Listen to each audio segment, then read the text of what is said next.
मित्रांनो, आज आपण आलो चांदवडच्या मैदानात आणि या चांदवडच्या मैदानात या वादळ बैलानं गटपास केलेला आहे. तर या बैलाबद्दल आपण जाणून घेऊया. दादा नमस्कार. नमस्कार. कसं काय नियोजन काय? आजचं नियोजन संग्राम उदयसिंग पाटील ओगलेवाडी यांचा तेजा आणि वादल गट क्रमांक 3 मध्ये तास क्रमांक 2 मध्ये गटपास झाले. म्हणजे कसं काय आज नियोजन वगैरे सांगा जरा थोडं. नाही, आज नियोजन अगोदरच झालं होतं, एक आठवड्यापूर्वीच झाला होता का ही गाडी पळवूया आणि गाडीला चांगली गॅस लागली, गाडी चांगली पळाली. वादळ हा कुठनं घेतलेला आहे काय? वादल आम्ही इस्लामपूरवरनं घेतलेला आहे, रेटरे धरण. कुणाकडनं घेतलेला आहे काय? किती समीर भैया आणि अच्युत ड्रायव्हर यांच्याकडनं घेतला होता. किती खरेदी काय? खरेदी तेव्हा आम्ही 151 ला घेतला होता. आझादमध्ये आम्ही चांगल्या गाड्या केल्या. आझाद नंतर दुसऱ्यामध्ये आम्हाला जो बिंदूरला जोडत होत नव्हता, आम्ही ओपन मध्येच गाड्या पळवायचो. ओपन मध्येच गाड्या बनवत होता.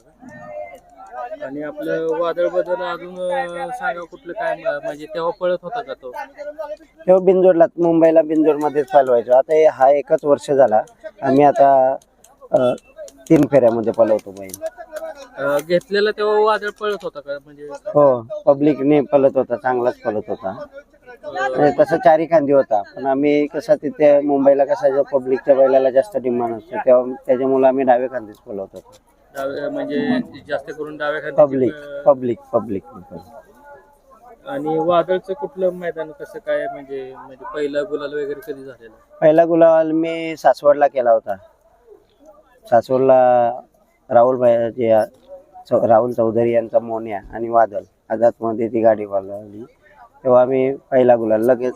त्याच्याबरोबर आम्ही सतत तीन बिनजोड केल्या होत्या त्या बैलावर. म्हणजे त्यानंतर कुठले मैदान परत झाले? नंतर मग खाली मुंबईमध्ये पण आम्ही घरची गाडी महाराज आणि वादळ ही यवन जोडी होती आझादमध्ये. कधी पण कुठल्या पण साईडनी टाका, कशी पण टाका, पळायची गाडी. आणि तिथनं मग इकडं आपल्या 3 फेऱ्याच्या मैदानाला कसं काय? 2-3 वर्ष आम्ही बिनजोडच केली. बिनजोडलाच पळाय. महाराज झाला आणि वादळ झाला. आता महाराजनी पण गट 15 मध्ये तास क्रमांक 4 मध्ये गटपास केलेला आहे, विंगचा वजीर आणि महाराज. आणि मग तिथनं इकडं मुंबईवरनं इकडं घाटावर 3 फेऱ्याच्या मैदानात कधी काय आलं? म्हणजे नाही, या वर्षी म्हणजे बैल येऊ जाऊन असतो. पावसाळी आम्ही इकडे आणला, पावसाळी 3 फेऱ्याच्या मैदानात पण बिनजोड पण केले आम्ही सासवडला. म्हणजे दोन्ही बाजूनी चालू आहे, बिनजोड पण चालू आहे आणि 3 फेऱ्याचं मैदान पण चालू आहे. इकडं घाटावरचं नियोजन वगैरे कसं काय असतं? घाटावरती बारामतीला अटील ड्रायव्हर, तामखेडा आणि अमर जाधव यांच्याकडे नियोजन असतं आणि बैल पण ते. आणि इथे कसं होतंय, स्वतः अटील ड्रायव्हर नियोजन पण ते करतात आणि स्वतः आमचा ड्रायव्हर पण तोच असतोय. म्हणजे आज कोण होतंय गाडीवर आपल्या ड्रायव्हर? अटील ड्रायव्हर तामखेडा. महाराजच्या गाडीवर पण तीच आणि वादळच्या गाडीवर पण तेच ड्रायव्हर. वादळचा आपला स्वभाव वगैरे कसं काय? वादळचा तसा घरी वगैरे असल्यावर एकदम शांत आहे. माझी मुलं वगैरे असले ना, काही नाही, खालून त्याच्या गेला तरी काहीच करत नाही. आणि मैदानात आल्यावर तो खूप रागीट असतोय.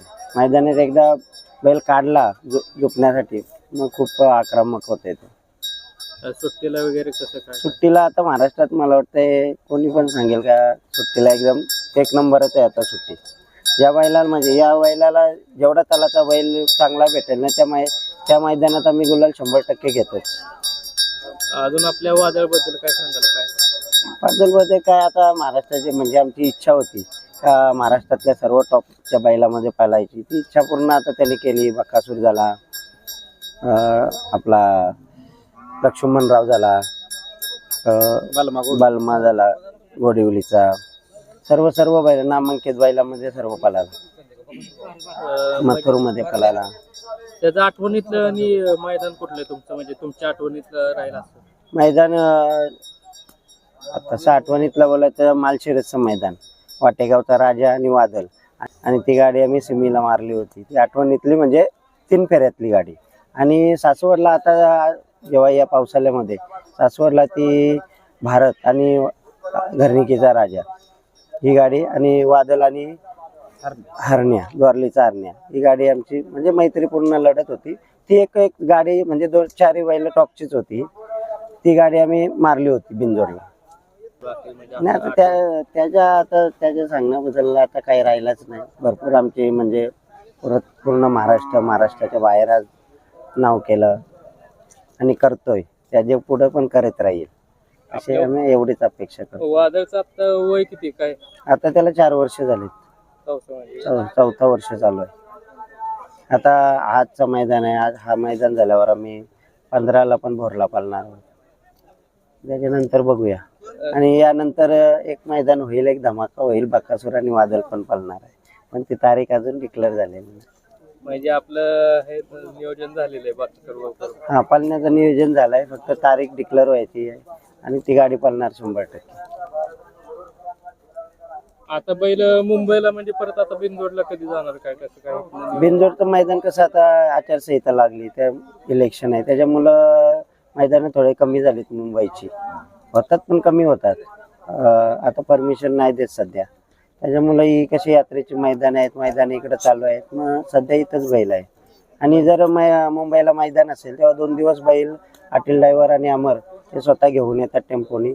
मग तिथे आम्ही नियोजन करून ठेवतो आणि मग गाडी पळवतो. आणि मुंबईची मैदान झाली की परत तिकडे 2 दिवसात जर मैदान असेल किंवा तिकडे जर लगातार 2-3 मैदानं पडली मग तिकडे ठेवतो. धन्यवाद दादा. धन्यवाद.